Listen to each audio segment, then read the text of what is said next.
فاعوذ باللہ من الشیطان الرجیم بسم اللہ الرحمن الرحیم۔ آج سورۃ البقرہ کا رکوع نمبر 37 ہے۔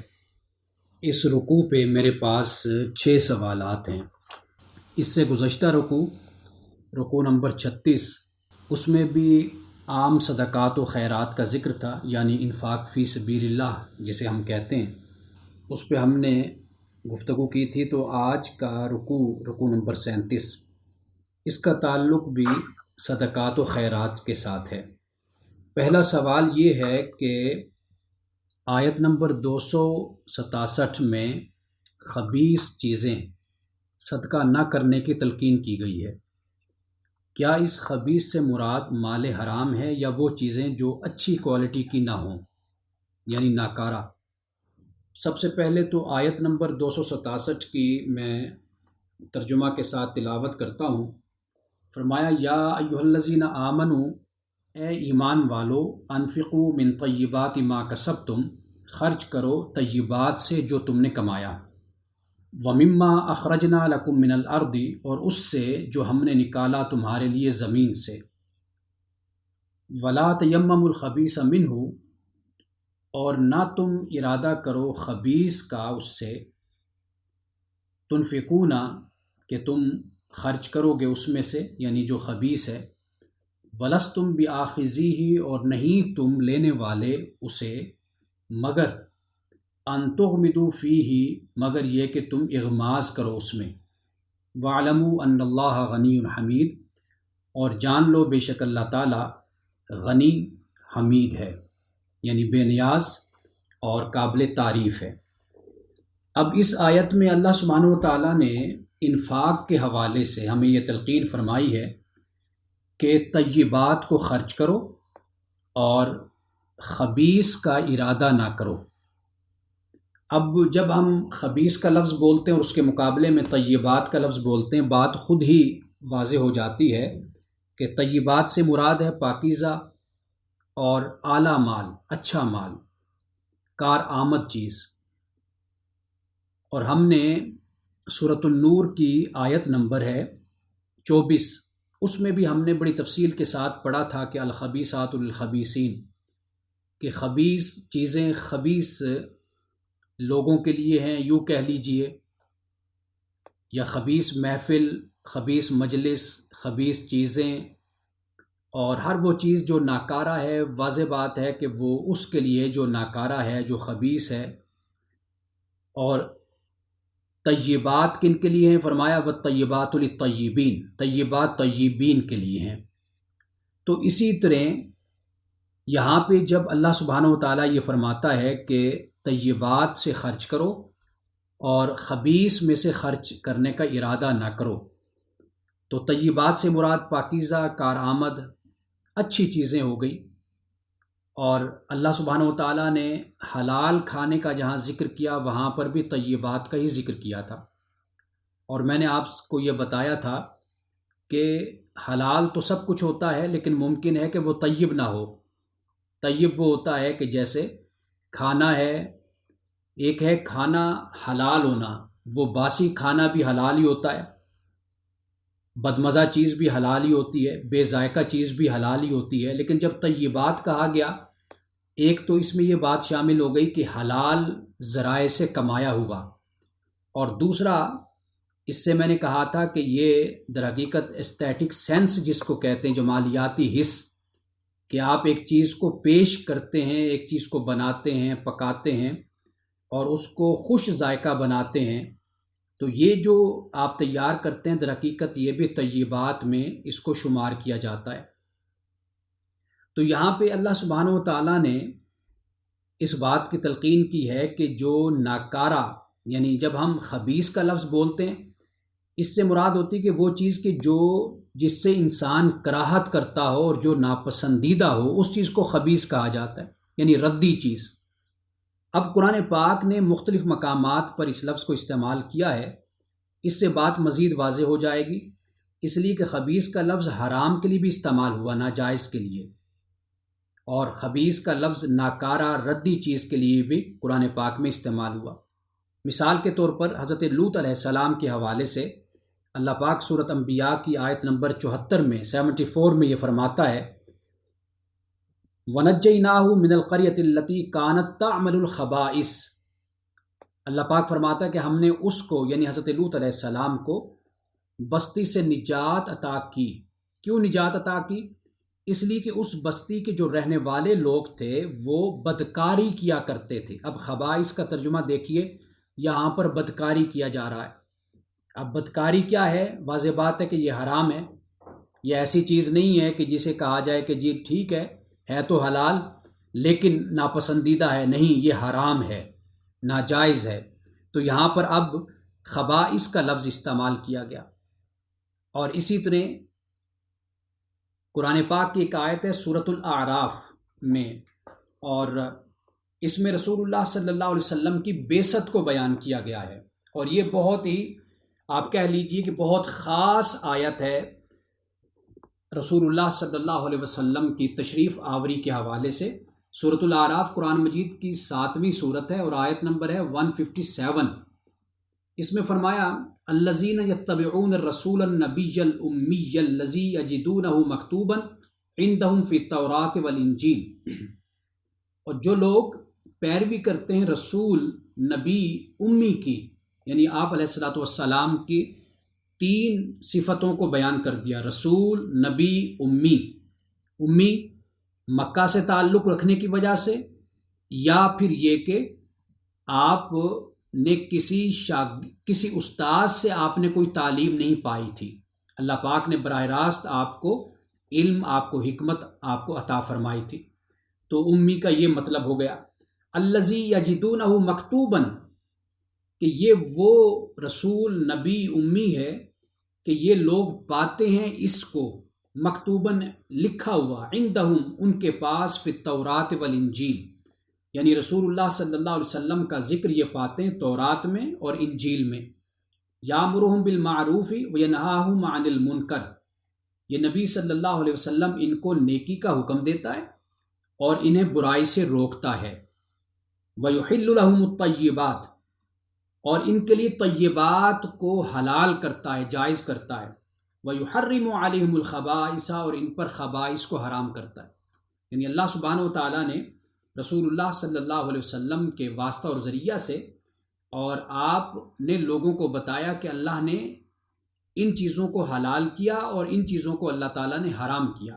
اب آپ یہاں پر دیکھیے کہ حلال کیا کنہیں؟ طیبات کو، اور حرام کیا کنہیں؟ خبائث کو۔ اس سے یہ بھی معلوم ہوا کہ طیبات کا جب ہم لفظ بولتے ہیں تو وہ اللہ تعالیٰ نے ایک حلال چیز کے اندر طیب بھی رکھ دیا ہے، اور جنہیں اللہ تعالیٰ حرام کرتا ہے ان کے اندر خباثت، ناکارہ پن، ردی پن، گندگی، ناپسندیدگی، کراہت اس کے اندر موجود ہوتی ہے، یعنی فطرتاً اور جبلت کے لحاظ سے اس کے اندر وہ خرابی موجود ہوتی ہے۔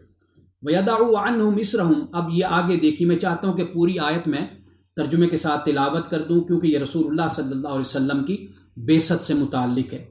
وَيَدَعُوا عَنْهُمْ إِسْرَهُمْ، اور یہ نبی صلی اللہ علیہ وسلم ان سے ان کے بوجھ کو اتارتا ہے، وَالْأَغْلَالَ الَّتِي كَانَتْ عَلَيْهِمْ، اور جن توقوں میں یہ جکڑے ہوئے ہیں زنجیروں میں، ان سے ان کو آزاد کرتا ہے۔ فَالَّذِينَ آمَنُوا بِهِ، پس وہ لوگ کہ جو اس رسول پر ایمان لائے، رسول نبی امی پر، وَعَزَّرُوهُ، اور اس کی تعظیم کی، وَنَصَرُوهُ، اور اس کی مدد کی، وَاتَّبَعُوا النُّورَ الَّذِي أُنزِلَ مَعَهُ، اور پیروی کی اس نور کی۔ اب دیکھیے یہاں پر بھی نور کا لفظ استعمال ہوا، ہم نے ہفتے کے دن اس پہ بات کی تھی۔ نور کی پیروی کی جو اس کے ساتھ نازل کیا گیا، یعنی قرآن مجید۔ اولئک هم المفلحون، یہی لوگ ہیں کامیاب، یہی لوگ فلاح پانے والے ہیں۔ اب اس میں طیب کا بھی ذکر ہو گیا اور خبائث کا بھی ذکر ہو گیا، طیبات اور خبائث ان دونوں کا ذکر ہو گیا۔ یعنی اس سے معلوم ہوا کہ جب ہم بات کرتے ہیں خبیث کی یا طیب کی تو اس سے مراد ناجائز یا حرام بھی ہو سکتا ہے، اور اس سے مراد ناکارہ اور ردی چیز، مکروہ اور ناپسندیدہ چیز بھی ہو سکتی ہے۔ تو اس لیے اللہ سبحانہ و تعالیٰ نے قرآن مجید میں 4 پارے کا آغاز ہے، یہ فرمایا لن تنالوا البر ہرگز تم نیکی کو نہیں پہنچ سکتے، حتیٰ تنفقوا مما تحبون، یہاں تک کہ تم خرچ کرو اس سے جسے تم پسند کرتے ہو، وما تنفقوا من شیء، اور جو بھی تم خرچ کرو گے فإن اللہ بہ علیم، بے شک اللہ تعالیٰ اسے جاننے والا ہے۔ تو یہ پسندیدہ چیز انسان کے لیے کون سی ہوتی ہے؟ واضح بات ہے کہ انسان اچھی چیز کو اپنے لیے پسند کرتا ہے، تو اللہ پاک فرماتا ہے جب تو اپنے لیے اچھی چیز کو پسند کرتا ہے تو پھر اللہ کی راہ میں جو تو خرچ کر وہ بھی اچھی چیز ہونی چاہیے۔ اب وہ جو اچھی چیز ہے اللہ کے پاس تو نہیں جاتی نا اللہ تو کھانے پینے سے پاک ہے، لیکن جب اس کی مخلوق کو دیا جاتا ہے تو اللہ پاک یہی فرماتا ہے کہ گویا کہ یہ تم نے مجھے دیا۔ اور احادیث میں یہ موجود ہے کہ رسول اللہ صلی اللہ علیہ وسلم نے فرمایا کل قیامت کے دن اللہ تعالیٰ بندے سے یہ کہے گا کہ میں تیرے پاس آیا، میں پیاسا تھا تو نے پلایا نہیں، میں بھوکا تھا تو نے کھلایا نہیں، میں ننگا تھا تو نے مجھے پہنایا نہیں۔ تو وہ آگے سے حیرانی سے کہے گا مولا تو کھانے پینے پہننے سے پاک ہے۔ تو اللہ پاک فرمائے گا کہ وہ میرا بندہ تیرے پاس ایک آیا تھا جو پیاسا تھا یا بھوکا تھا یا ننگا تھا، لیکن تو نے نہ اس کو پلایا، نہ کھلایا، نہ پہنایا۔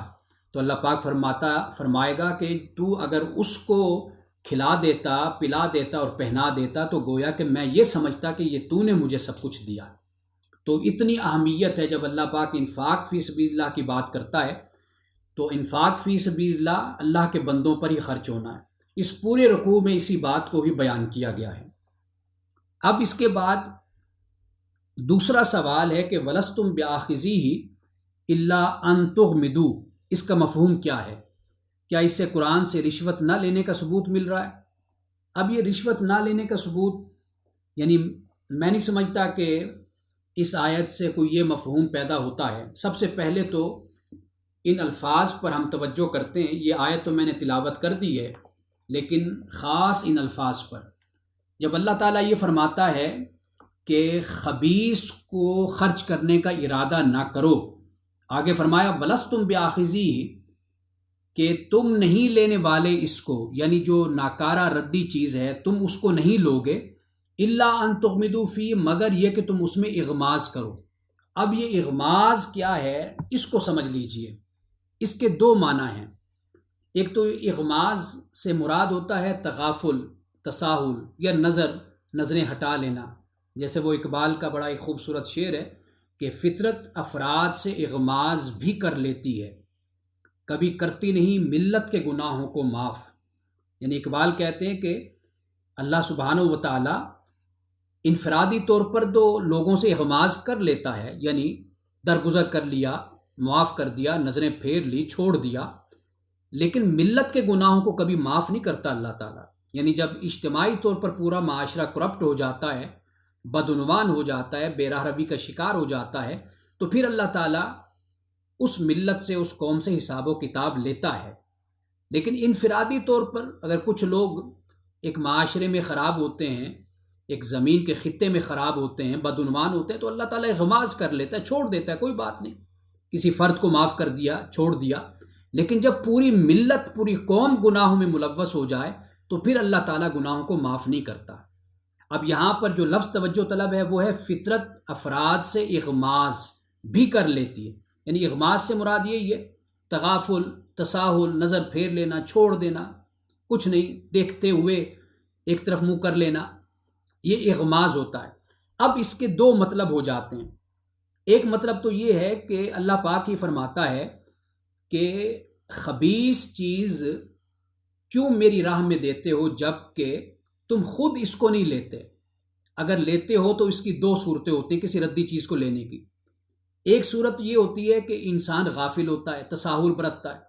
آپ دکان پہ گئے، آپ نے کہا اس کو کہ آپ مجھے یہ 100 ہے 200 روپے کے آپ مجھے فروٹ دے دیں یا آم دے دیں، تو اس نے ایسے سیب اٹھائے اور آپ کو لفافے میں ڈال کر دے دیے۔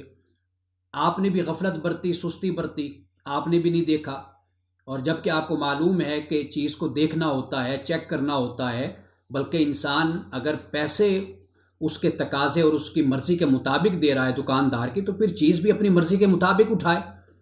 آپ اس میں غفلت برتتے ہیں۔ ایک تو یہ طریقہ ہو گیا کہ اس نے اٹھایا، لفافے میں ڈال کر آپ کو دے دیا اور آپ گھر لے کر آ گئے۔ دوسری صورت یہ ہے، اغماز کا مطلب میں آپ کو سمجھا رہا ہوں۔ اغماز فی البیع یعنی خرید و فروخت میں اغماز برتنا، اس سے مراد یہ ہوتا ہے قیمت کم کرانا۔ یعنی آپ ایک دکان پر گئے، وہاں پہ اچھا فروٹ تھا، آپ نے، واضح بات ہے کہ پھر آپ وہاں پر کم قیمت نہیں کروا سکتے۔ یعنی اگر وہاں پر پھل طیب تھا، ہم یوں کہہ لیتے ہیں کہ وہ اچھی کوالٹی کا فروٹ تھا، وہاں پر تو اس نے 500 بھی بولا 1 کلو کے، تو آپ نے 500 بھی دے دیے۔ لیکن آپ ایک ایسی جگہ پر گئے کہ وہاں پر آپ نے دیکھا کہ فروٹ اچھی کوالٹی کا نہیں ہے، خبیث فروٹ ہے، ردی فروٹ ہے، آپ نے پھر اس سے قیمت کم کروائی۔ وہ 500 400 بول رہا ہے، آپ نے کہی میں تو 200 دوں گا۔ اب یہ جو کم قیمت کروانا ہے، اس کو بھی اغماز عربی زبان میں کہتے ہیں۔ تو اللہ پاک یہ فرماتا ہے کہ ردی میں سے تم خرچ کرنے کا ارادہ نہ کرو جب کہ تم نہیں لینے والے اسے، مگر یہ کہ تم اس میں اغماز برتو۔ مگر یہ کہ تم اس میں اغماز برتو یعنی مطلب یہ کہ یا تو غفلت تم سے ہو جائے اور وہ ردی چیز تم اٹھا کر لے آؤ، یا پھر یہ ہے کہ تم ردی چیز کو دیکھو گے تو تم اس کی قیمت کم کرو گے۔ تو فرمایا کہ جب تم خود اپنے لیے ردی چیز کو پسند نہیں کرتے، خبیث چیز کو پسند نہیں کرتے، تو پھر یہ کیا بات ہوئی کہ تم اللہ کی راہ میں ایک ردی چیز کو دیتے ہو، ناکارہ چیز کو اللہ کی راہ میں خرچ کرتے ہو۔ تو اس سے منع فرما دیا کہ اللہ کی راہ میں کوئی خبیث اور کوئی ردی اور ناکارہ چیز مت دیا کرو، اس لیے کہ اس ناکارہ اور ردی چیز کو تم اپنے لیے بھی پسند نہیں کرتے۔ تو اس لیے یہاں پر وَلَسْتُمْ بِآخِذِيهِ إِلَّا أَن تُغْمِضُوا فِيهِ، اس سے مراد یہ ہے۔ اور جیسا کہ میں نے پہلے چوتھے پارے کے آغاز کی ایک آیت میں نے تلاوت کر دی کہ اللہ پاک نے فرمایا کہ ہرگز تم نیکی کو نہیں پہنچ پاؤ گے۔ یہاں پر بر سے مراد یعنی بڑی نیکی، اہم،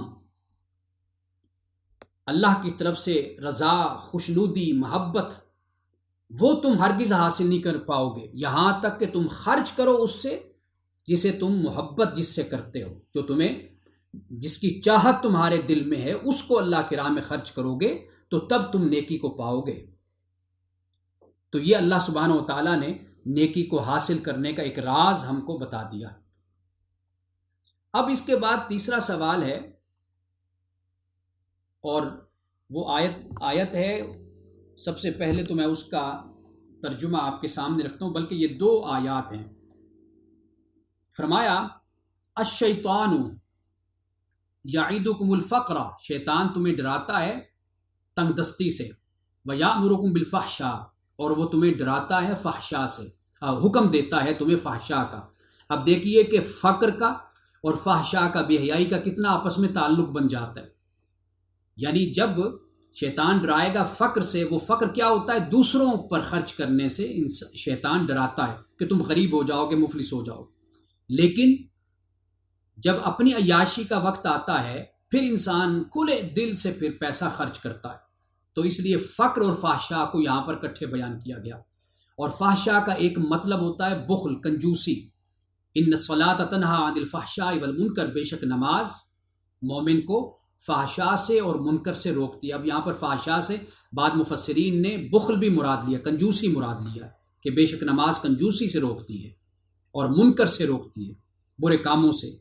تو یہاں پر بھی فحشاء کا ترجمہ اگر ہم بخل کریں تو مطلب یہ ہوگا شیطان تمہیں ڈراتا ہے غربت سے اور تمہیں حکم دیتا ہے بخل کا، یعنی کہتا ہے کہ اگر خرچ کرو گے تو مفلس اور غریب ہو جاؤ گے، تو لہٰذا خرچ نہ کرو۔ تو انسان کو بخیل اور کنجوس بنا دیتا ہے شیطان۔ واللہ یعدکم مغفرۃ منہ وفضلا، اور جبکہ اللہ سبحانہ و تعالیٰ کی ذات وہ مہربان ذات ہے کہ جو اپنے بندے سے مغفرت کا اور فضل کا وعدہ کرتی ہے۔ یعنی اللہ تعالیٰ فرماتا ہے خرچ کرو گے تو تمہیں میری طرف سے مغفرت ملے گی اور تمہیں فضل ملے گا، یعنی زیادہ سے زیادہ تمہیں عطا کیا جائے گا۔ واللہ واسع علیم، اللہ تعالیٰ خود سخی ہے، واسع ہے۔ بعد علماء نے اس کا ترجمہ جینرس بھی کیا ہے، یعنی سخی، خرچ کرنے والے، علیم، جاننے والا۔ یؤتی الحکمت من یشاء، اور وہ جسے چاہتا حکمت عطا کرتا ہے۔ اب یہ جسے چاہتا ہے، میری اسی بات کو یاد رکھیے، ذہن میں بٹھائیے کہ یہاں پر چاہنے سے مراد کیا ہے؟ اللہ کی مشیت کی بنیاد علم ہے۔ اللہ دیکھتا ہے بندے کو کہ کون حکمت کا طالب ہے اور کون حکمت کا طالب نہیں ہے، اور جو حکمت کا طالب ہے اللہ تعالیٰ اپنے قانون مشیت کے تحت اس کو حکمت عطا کرتا ہے۔ ایسا نہیں ہے کہ ایک شخص کچھ نہیں چاہتا اور اللہ تعالیٰ اس کو ٹھونسے اور اس کو حکمت دے دے، اس کو ہدایت دے دے، اس کو رہنمائی عطا کر دے۔ نہیں، ایسا نہیں ہے۔ یہ جو پیاسا ہوتا ہے اسی کو پانی دیا جاتا ہے، اور جو شخص لینا ہی نہیں چاہتا تو اس کو دیا کیسے جائے گا زبردستی۔ وَمَن يُؤْتَ الْحِكْمَةَ فَقَدْ أُوتِيَ خَيْرًا كَثِيرًا، اور جسے حکمت دی جاتی ہے فرمایا کہ اسے خیر کثیر دیا گیا۔ وَمَا يَذَّكَّرُ إِلَّا أُولُو الْأَلْبَابِ، اور نہیں نصیحت قبول کرتے مگر اولو الالباب۔ اب اولو الالباب کا ترجمہ تو ہم عام طور پر کر دیتے ہیں عقل والے، لیکن اس کا ترجمہ یہ ہونا چاہیے جو عقل کو درست استعمال کرنے والے ہیں نا، صحیح استعمال کرنے والے ہیں، یہ اولو الالباب ہیں۔ کیونکہ قرآن پاک میں یاقلون تاقلون کے الفاظ بہت سی جگہ پہ استعمال ہوئے، لیکن عقل اور لب ان میں فرق ہے۔ یعنی ضروری نہیں ہے کہ جس کے پاس عقل ہو اس کے پاس لب بھی ہو، ہاں یہ ہے کہ جس کے پاس لب ہو اس کے پاس عقل ضرور ہوگی۔ یعنی لب سے مراد کیا ہے؟ یعنی ریفائنڈ عقل جس کے جو رکھتا ہے اس کو قرآن پاک کہتے ہیں یہ طبقہ، یہ لوگ اولو الالباب ہیں۔ اب آئیے تھوڑی سی اس کی تشریح کر دیتے ہیں۔ سوال یہ کہ اولو الالباب سے کون لوگ مراد ہیں؟ کیا وہی ہیں جنہیں حکمت دی گئی؟ یہ کیسے پرکھا جا سکتا ہے کہ اولو الالباب کون ہیں؟ اب لب کا یعنی جو معنی لغوی معنی ہم کرتے ہیں وہ تو ہے گودا، مغز، عمدہ حصہ، خالص، حقیقت، عقل، اس کو کہتے ہیں لب۔ جیسے آپ دیکھیے، آپ اخروٹ توڑیں گے اندر سے مغز نکلے گا، وہ ہے لب، اور اس کا جو چھلکا ہوگا وہ تو ضائع ہو گیا۔ اسی طرح بادام ہے، اس میں سے آپ گری کو نکال لیتے ہیں تو وہ لب ہے۔ تو یہاں پر لب کا یہ مطلب ہے، یعنی گودا، مغز وغیرہ۔ یا آپ یوں کہہ سکتے ہیں کہ جو اصل جوہر ہوتا ہے ایک چیز کا، اس کو در حقیقت عربی زبان میں لب کہتے ہیں۔ آپ نے یہ جملہ اکثر سنا ہوگا کہ ہم کہتے ہیں کہ میری گفتگو کا لب لباب یہ ہے، مطلب یہ کہ اصل جوہر، ایسنس میری گفتگو کا یہ ہے۔ اب قرآن مجید کو جب ہم دیکھتے ہیں تو اللہ سبحانہ و تعالیٰ نے، آپ دیکھیں گے کہ جہاں پہ اس عقل کی بات ہوئی کہ جو عقل خواہشات کو اپنے تابع رکھتی ہے، جو باشعور ہے، جو شہوات کو اپنے تابع رکھتی ہے، خواہشات اور شہوات اس کو اپنے تابع نہیں رکھتے، یہ در حقیقت جو عقل ہے اس کو قرآن پاک بیان کرتا ہے کہ یہ لب ہے۔ اب دیکھیے چند مقامات قرآن مجید کے میں یہاں پر بیان کر دیتا ہوں، بات مزید واضح ہو جائے گی۔ فرمایا الذین یستمعون القول، جو لوگ توجہ سے بات کو سنتے ہیں، فیتبعون احسنہ، اور پھر اچھی طرح اس بات کی پیروی کرتے ہیں، اولئک الذین ہداہم اللہ، یہی لوگ ہیں جنہیں اللہ نے ہدایت دی، واولئک هم اولو الالباب، اور یہی لوگ اولو الالباب ہیں۔ اب آپ دیکھیے، توجہ سے بات کو سنتے ہیں اور اچھے طریقے سے پھر اس بات کی پیروی کرتے ہیں، اور وہ لوگ جنہیں اللہ تعالیٰ نے ہدایت دی ہے، فرمایا کہ یہ ہیں اولو الالباب۔ اب یہاں پر یہ نہیں فرمایا کہ یہ ہیں عقل والے، یہاں اولو الالباب فرمایا۔ اسی طرح آپ دیکھیے سورۃ آل عمران ہے، اور یہ آیت بھی بہت مشہور ہے کہ ان فی خلق السماوات والارض، بے شک آسمان اور زمین کی تخلیق میں، واختلاف اللیل والنہار، رات اور دن کے اختلاف میں، لآیات لأولی الالباب، اولو الالباب کے لیے اس میں نشانیاں ہیں۔ اب آپ دیکھیے اولو الالباب کون ہیں؟ آگے فرمایا الذین یذکرون اللہ، وہ لوگ کہ جو اللہ کو یاد کرتے ہیں، قیاما وقعودا وعلی جنوبہم، کھڑے بیٹھے اپنے پہلوؤں پر، ویتفکرون فی خلق السماوات والارض، اور آسمان اور زمین کی تخلیق میں تفکر کرتے ہیں، غور و فکر کرتے ہیں۔ ربنا ما خلقت ھذا باطلا، اور کہتے ہیں اے ہمارے رب، تو نے اسے باطل پیدا نہیں کیا، آسمان اور زمین کو، سبحانک، تیری ذات پاک ہے، فقنا عذاب النار، اور ہمیں آگ کے عذاب سے بچا۔ اب آپ دیکھیے کہ اللہ تعالیٰ نے اولو الالباب کی خود تشریح کر دی کہ اولو الالباب کون ہیں؟ جو اللہ کو یاد کرتے ہیں، اٹھتے بیٹھتے پہلوؤں پر، آسمان اور زمین کی تخلیق میں غور و فکر کرتے ہیں، یہ ہیں اولو الالباب، یہ اولو الالباب ہیں۔ تو اس سے معلوم ہی ہوتا ہے کہ عقل والے لوگ اور ہیں، اولو الالباب اور ہیں۔ اور اسی طرح قصاص کے بارے میں فرمایا وَلَكُمْ فِي الْقِصَاصِ حَيَاتٌ یا اولو الالباب، تمہارے لیے قصاص میں زندگی ہے اے اولو الالباب، اے عقل والو۔ اب یہاں پر یعنی جو ویسے عقل رکھنے والا ہے وہ تو اس پر بحث کرے گا کہ یہ کیسی زندگی ہے کہ ایک شخص اگر قتل کرنے والا ہے تو دوسرے کو اس کے جواب میں یا اس کے بدلے میں قتل کر دیا گیا، تو اس میں بھلا کہاں زندگی ہوئی؟ دو زندگیاں تو ہاتھ سے چلی گئی۔ اب عقل والا تو اس پر بحث کرے گا، لیکن جو اولو الالباب ہے اللہ تعالیٰ نے ان کو مخاطب کر کے کہا کہ اے اولو الالباب، کہ تمہیں پتہ ہے کہ قصاص میں زندگی ہے، قوموں کی زندگی، معاشرے کی زندگی قصاص میں ہوتی ہے۔ تو گویا کہ وہ جو ہم گودا مغز ایسنس کی بات کر رہے ہیں، یہ اولو الالباب ہوتے ہیں کہ جو حکمت کو جانتے ہیں، جو گہرائی میں اترتے ہیں، جو غور و فکر کرتے ہیں، تدبر و تفکر کرتے ہیں، اللہ سبحانہ و تعالیٰ کی حکمتوں کو پانے کی کوشش کرتے ہیں، اللہ سبحانہ و تعالیٰ کے تدبر کو، کیونکہ وہ مدبر بھی ہے، وہ منتظم بھی ہے، اس کے انتظام کو اس کائنات میں سمجھنے اور اس کے پیچھے چھپی حکمتوں کو تلاش کرتے ہیں، یہ در حقیقت اولو الالباب ہوتے ہیں۔ تو اس لیے جیسے میں نے شروع میں آپ سے کہا کہ ہر لب عقل ہے، لیکن یہ ضروری نہیں ہے کہ ہر عقل لب ہو، کیونکہ کافروں کے پاس عقل تو ہوتی ہے، نافرمانوں کے پاس بھی عقل ہوتی ہے، خدا کی ذات پر بحث کرنے والوں کے پاس بھی عقل ہوتی ہے، ملحدین کے پاس بھی عقل ہوتی ہے، بڑے بڑے لوگوں کے پاس عقل ہوتی ہے، لیکن جو لب ہے یہ بڑی خاص چیز ہے۔ جس کے پاس یہ ہوتی ہے وہ اپنے رب کے قریب ہوتا چلا جاتا ہے، یعنی وہ غور و فکر بھی کرتا ہے، تدبر و تفکر بھی کرتا ہے۔ لوگ کہتے ہیں جی غور و فکر کریں، تدبر تفکر کریں تو پھر انسان مذہب سے دور ہو جاتا ہے۔ اس طرح کی باتیں لوگ کرتے ہیں کہ مذہب تو بالکل ہی عقل کو استعمال کرنے کی اجازت ہی نہیں دیتا، حالانکہ ایسا نہیں ہے۔ عقل کو استعمال کرنا یہ ایک علیحدہ چیز ہے، اور جو لب ہے کہ انسان حق کا متلاشی بن کر غور و فکر کرتا ہے۔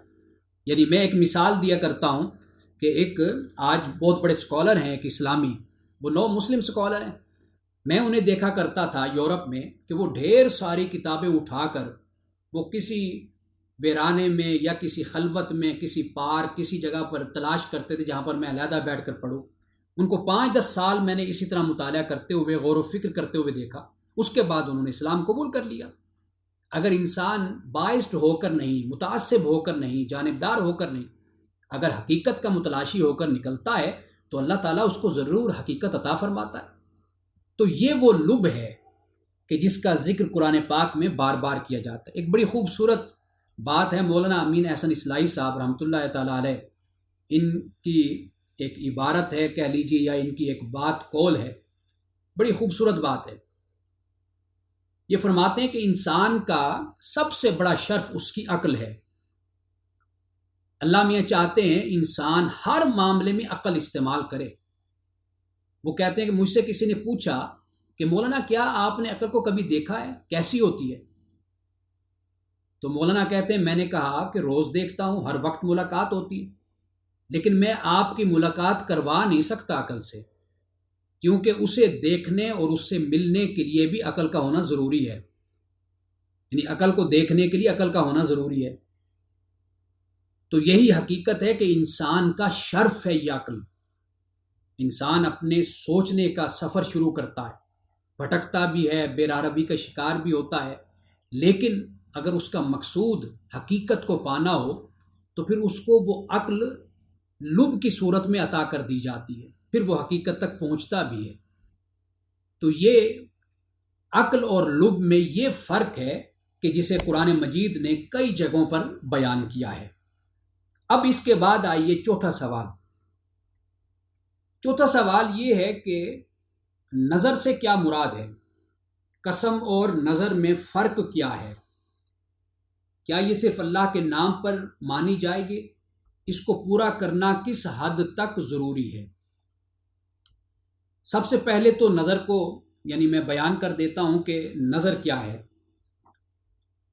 امام راغب اصفہانی نے اس کو مفردات میں بیان کیا ہے کہ آپ یعنی انسان کسی کام کے ہونے کی بنا پر، یعنی وہ یہ کہتا ہے اللہ تعالیٰ سے کہ یا اللہ یہ کام میرا ہو جائے، تو پھر وہ کسی عمل کو کسی چیز کو وہ اپنے اوپر لازم کر لیتا ہے جبکہ وہ اس پر لازم نہیں ہوتی.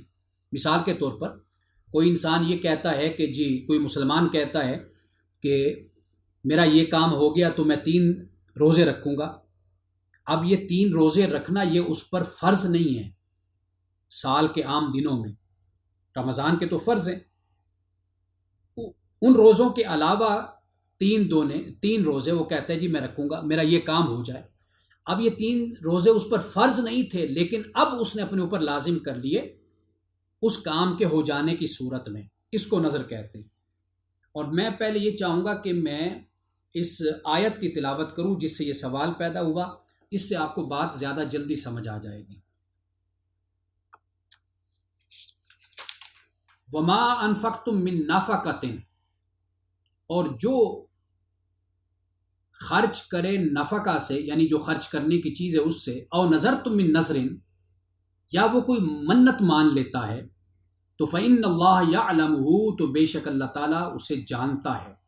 وما للظالمین من انصار، اور ظالموں کی مدد اللہ تعالیٰ کی طرف سے نہیں ہوتی، یعنی ظالموں کا کوئی مددگار نہیں. یہاں پر اب نذر کا ذکر ہے، تو نذر میں نے جیسے اس کی تعریف آپ کے سامنے رکھ دی. اور یہ بات بھی یاد رکھ لیجئے کہ نذر ہمیشہ حلال اور جائز معاملے میں ہوتی ہے اور اللہ سے مانگی جاتی ہے، اور جب وہ کام ہو جائے تو پھر نذر پوری کرنا یہ لازم اور یہ واجب ہو جاتا ہے کہ نذر کو پورا کیا جائے.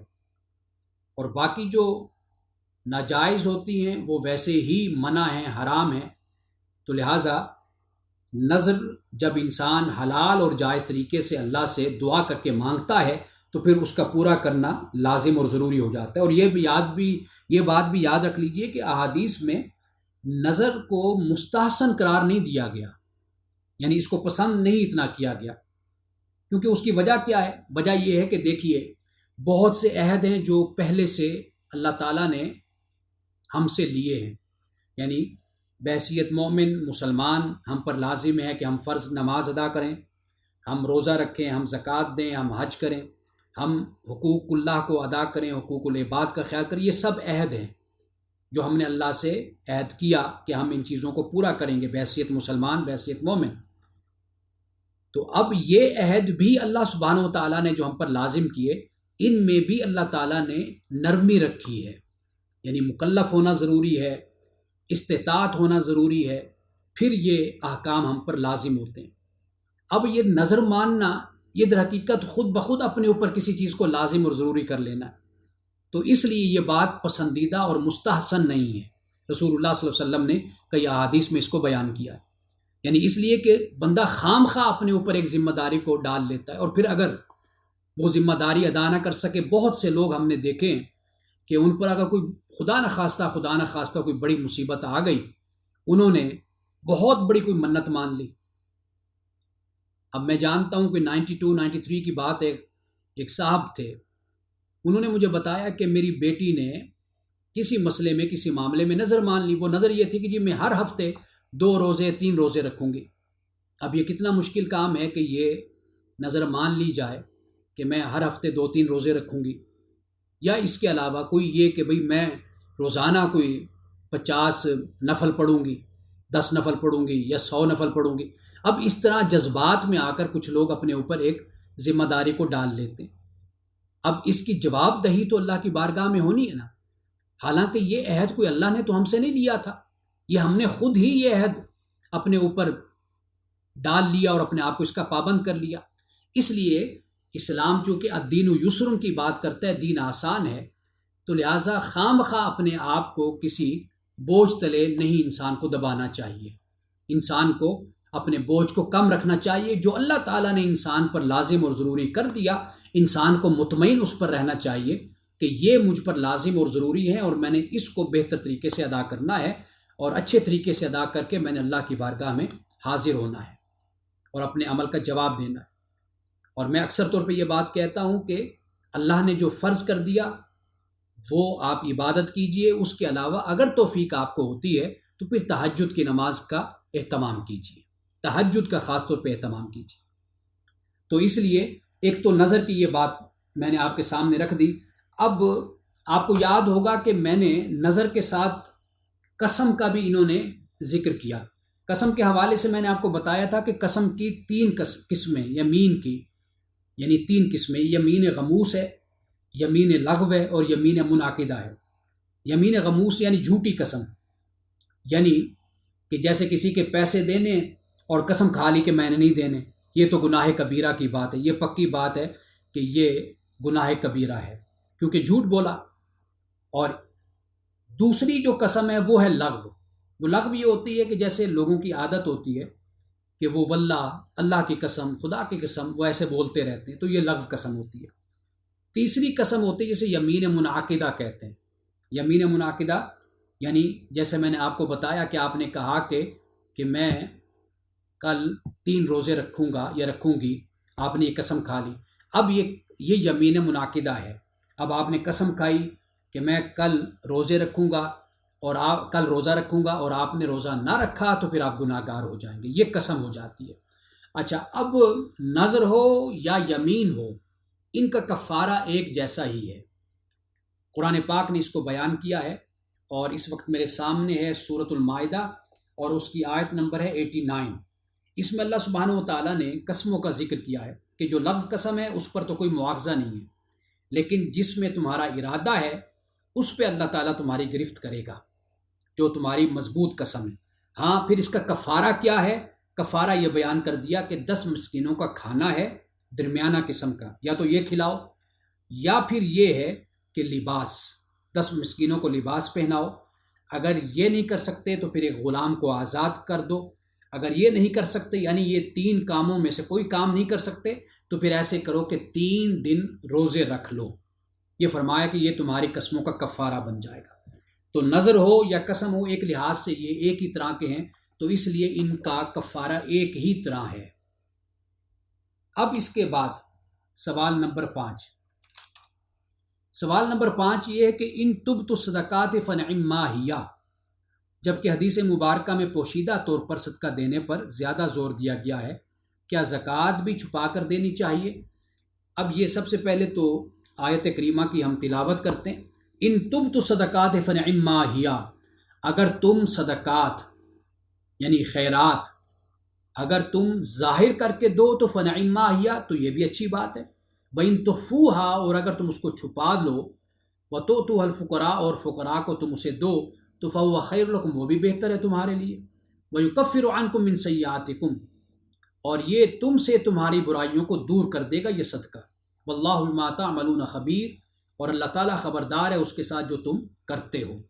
اب یہاں پہ سب سے پہلے تو یہ بات ذہن میں رکھیے، جو فرض ہے جیسے زکوٰۃ وغیرہ، اس کا دینا اعلانیہ خرچ کرنا افضل ہے. کہ آپ زکوٰۃ دیتے ہیں تو آپ اعلانیہ دیں، یہ زیادہ فضیلت والا ہے. لیکن یہاں پہ جو بات بیان کی گئی ہے یہ عام صدقات و خیرات ہیں، یہ ذہن میں رکھ لیجئے، یہ عام صدقات و خیرات ہیں. اب اس میں آپ کی مرضی ہے. وہ مرضی کیا ہے؟ وہ میں کہا کرتا ہوں کہ 2 صورتیں ہیں. ایک ہے انسان کا اپنا باطن، اپنی حالت. انسان اپنے آپ کو ٹٹول لے، دیکھ لے کہ کہیں اس سے ریاکاری تو نہیں ہوگی، کہیں اس پر یہ جذبات تو غالب نہیں ہوں گے. اگر ریاکاری کا خدشہ ہے تو پھر بے شک وہ چھپا کر دے دے، نہیں تو وہ ظاہر کر کے بھی دے سکتا ہے. اور نیت یہ ہوتی ہے کہ لوگوں کو رغبت دلائی جائے، لوگوں کو ترغیب دی جائے، تو پھر اعلانیہ بھی خرچ کیا جا سکتا ہے.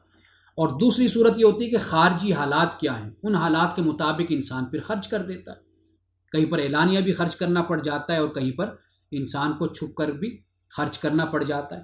تو دونوں طرح یہاں پر اللہ سبحانہ و تعالیٰ نے دونوں طرح بیان کر دیا.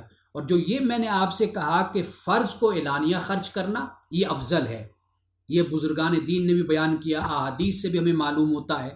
اور پھر اس کے بعد صحابہ، تابعین، ان تمام کا عمل یہی تھا کہ زکوٰۃ کے معاملے میں اعلانیہ اس کو افضل قرار دیا، اور جو نوافل ہیں ان کو چھپ کر ادا کرنا اس کو افضل قرار دیا.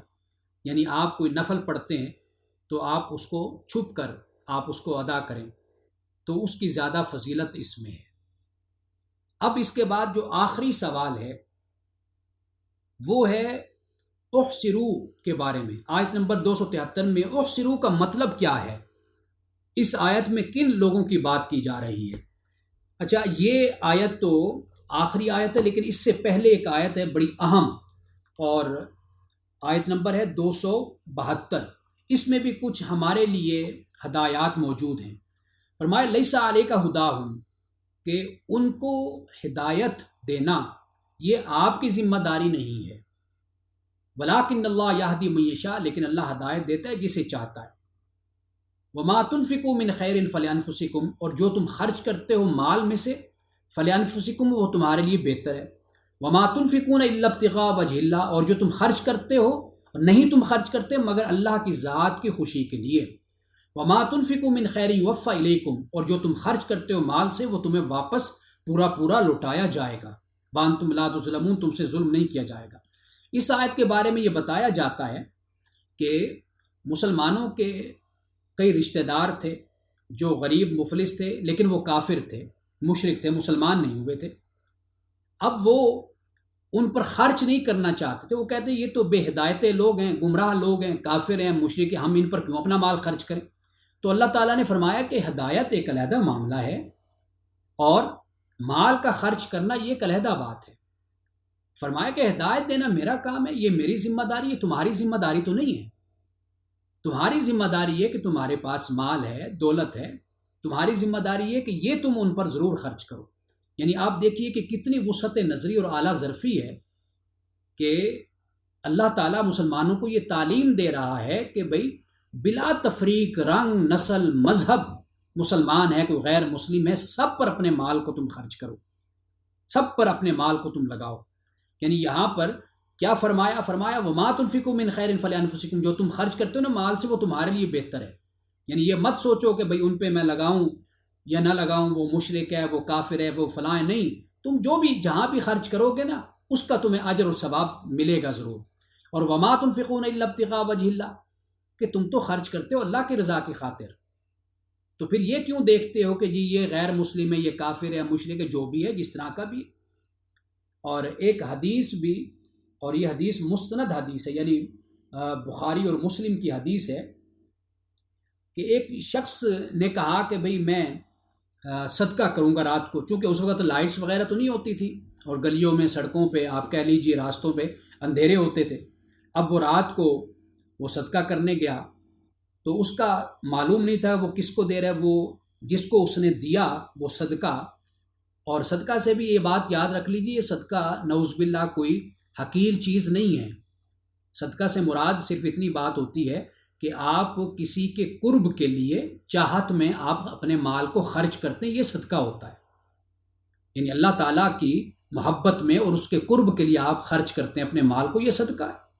اور صدقہ صدق سے ہوتا ہے، اس کا مطلب یہ ہوتا ہے اپنے ایمان کو اور اپنے عہد اور وعدے کو جو آپ نے اللہ سے کیا اس کو آپ سچ کر دکھاتے ہیں، کہ جو آپ کی محبوب ترین چیز ہے آپ اس کو بھی اللہ کی راہ میں دیتے ہیں، خرچ کرتے ہیں، تو اس لیے اس کو صدقہ کہتے ہیں۔ صدقہ ہرگز کوئی ایسی چیز نہیں ہے کہ ہم نے پتہ نہیں کہاں سے ہمارے ہاں یہ مفہوم آ جاتے ہیں کہ یہ صدقہ کوئی پتہ نہیں ہاتھوں کی میل ہوتی ہے، یہ بس اس کو دے دینا چاہیے، پھینک دینا چاہیے۔ اب جیسے بکری کی سر ہے اٹھا کر کہتے ہیں جی کہیں جنگل میں چھوڑ آؤ، اس کو پھینکو ویرانے میں، حالانکہ وہ اللہ کا رزق ہے۔ وہ کتنے لوگ ہیں بیچارے کہ جو کچھ کھانے کے لیے ترستے ہیں، اگر کسی کو سری مل جائے، اس میں مغز ہوتا ہے، کتنی چیزیں ہوتی ہیں کہ جو ایک غریب آدمی پکا کر کھا سکتا ہے۔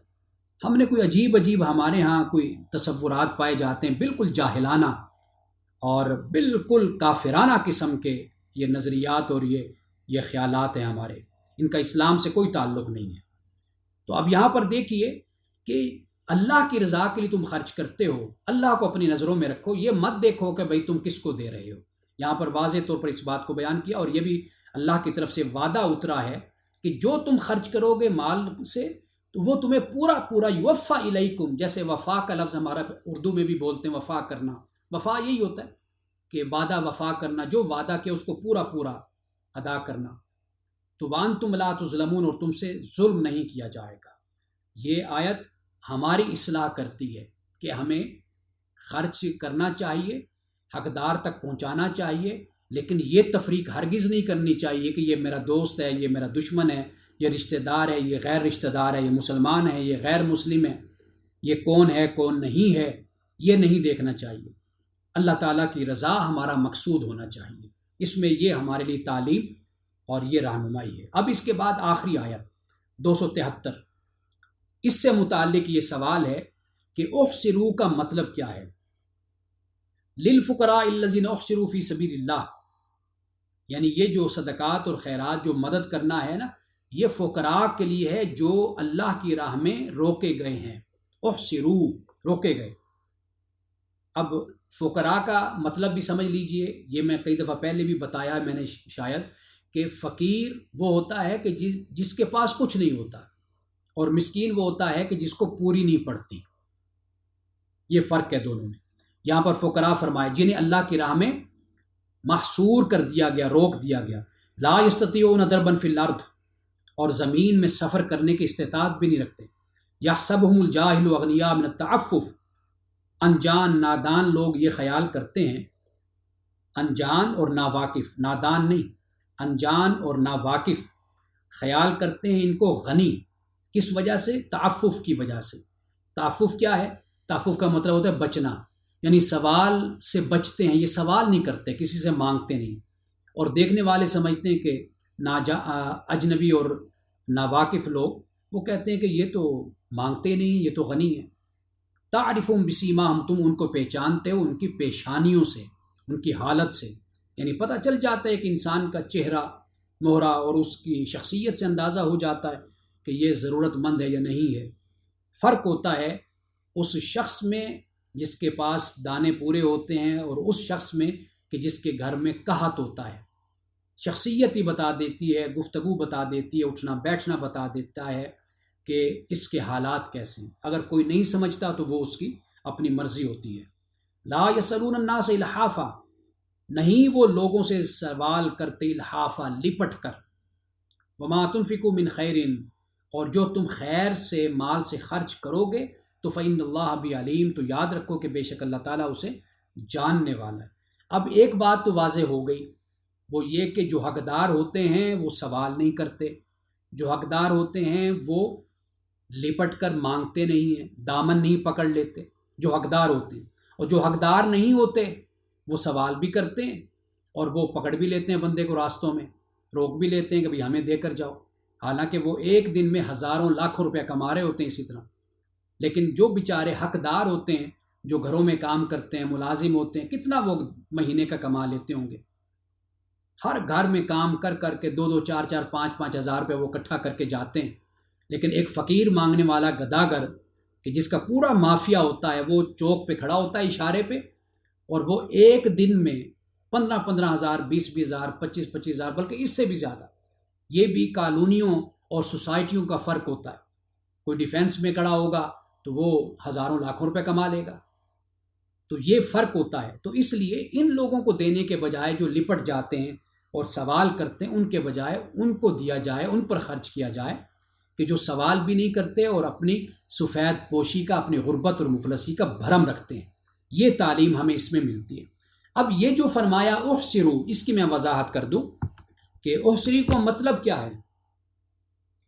احسروا سے مراد، یعنی جو مولانا امین احسن اصلاحی صاحب نے تدبر قرآن میں لکھا، وہ یہ ہے کہ دینی مقصد کی وجہ سے جو لوگ کسب معاش کی جد و جہد نہیں کر سکتے، یعنی دینی مقاصد، دینی سرگرمی، تحقیق، تعلیم، تعلم، اس میں تدریس، اس میں مصروف رہتے ہیں، لوگوں کو پڑھانا، تعلیم دینا، اس جذبے کے ساتھ کہ لوگوں میں دین عام ہو، دین پھیلے، شعور آئے لوگوں کو، اس کے لیے اپنے آپ کو وہ وقف کر دیتے ہیں۔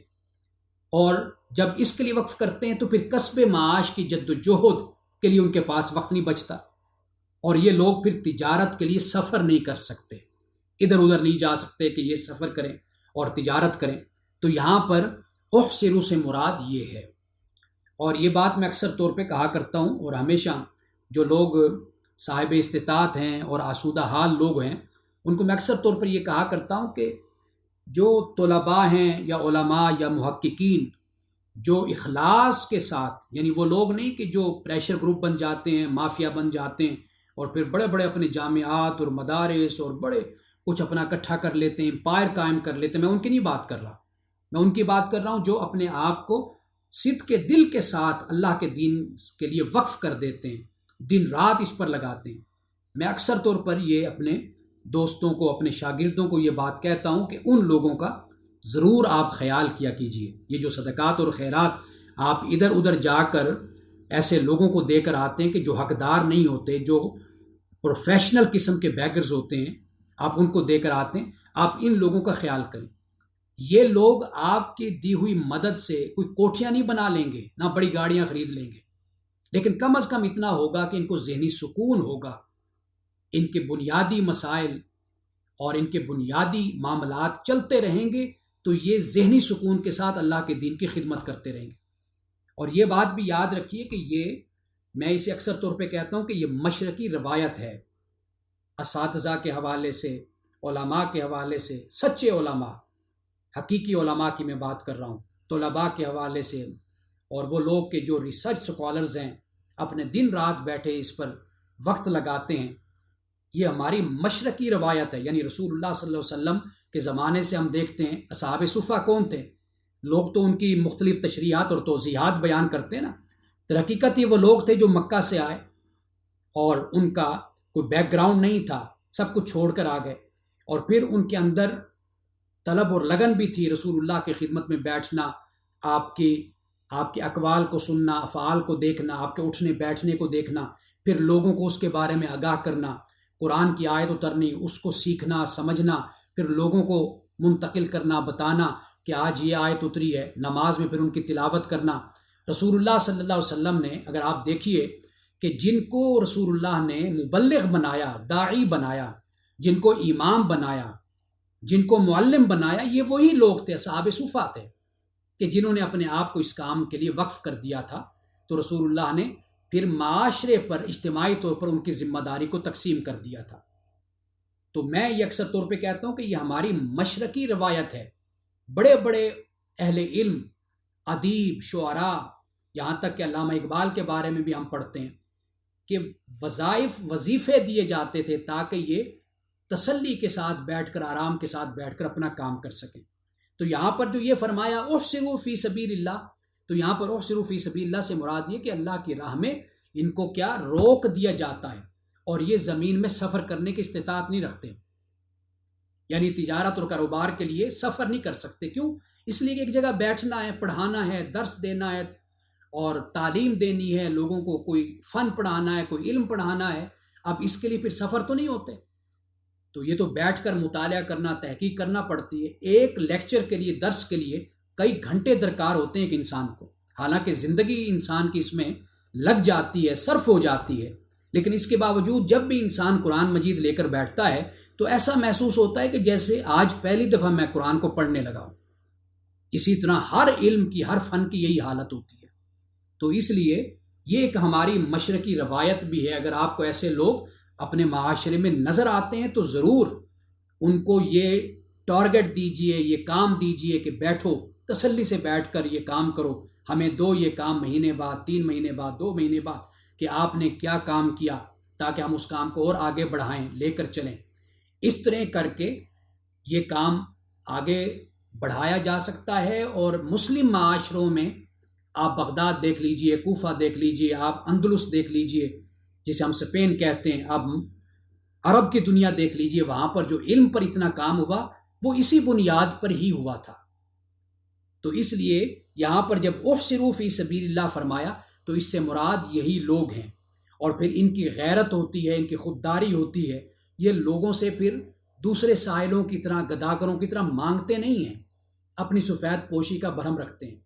قرآن کے طالب علم ہوتے ہیں، حدیث کے طالب علم ہوتے ہیں، ان میں اتنا حوصلہ نہیں ہوتا کہ یہ لوگوں سے جا کر سوال کریں اور لوگوں سے مانگیں.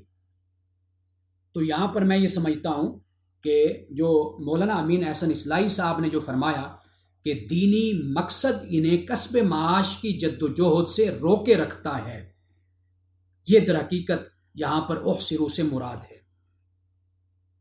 بحمد اللہ تعالی آج ہم نے سورۃ البقرہ کا 37واں رکوع ہم نے مکمل کیا، اور اب ہم آہستہ آہستہ سورۃ البقرہ کے اختتام کی طرف ہم بڑھ رہے ہیں بحمد اللہ تعالیٰ۔ اس کے بعد 2 رکوع ہمارے رہ جائیں گے، رکوع نمبر 38 اور رکوع نمبر 39، بلکہ 3 رکوع، کیونکہ رکوع کل 40 رکوع بنتے ہیں سورۃ البقرہ کے۔